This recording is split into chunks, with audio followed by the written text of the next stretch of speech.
Hello mga mamang, good afternoon. Meron pala akong binibenta na bulldog samyang dito. Your carbonara flavor lang yung avail ko dito sa tindahan. So dahil na-curious ako kung ano yung lasa nito kasi marami nagsasabi na masarap daw. Maanghang lang siya pero sobrang masarap daw siya. Kaya gusto kong magluto at subukan ko kung talagang bet ng panlasa ko dito. Kasi sa totoo lang mga mamangs, hindi talaga ako mahilig mag-noodles, pancit canton, basta mga ganyang pagkain. Hindi talaga ako mahilig sa ganun. Kumakain lang ako niyan pag gusto ko pero hindi talaga yung as in na hinahanap ko siya.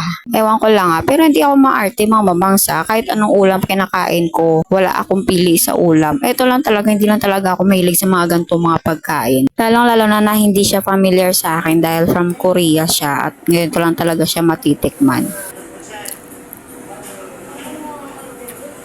Masarap naman siya mga mamangs pero hindi lang talaga ako makatagal sa mga gantong pagkain lalo na bago siya sa akin at sobrang anghang, grabe, as in hindi ko kinakaya. Naubos ko na nga yung isang tsake dyan at kinulang pa ako kaya kumuha ako ulit. So again mga mamangs, oo nga masarap naman siya pero dahil bago siya sa akin kaya i-rate ko siya ng 7.5 out of 10. So sa mga nais mag-order nito or gustong subukan din to or hindi pa nakasubok nito, meron ako dito ang stock sa tindahan. Yun lang. Thank you so much for watching. Bye-bye!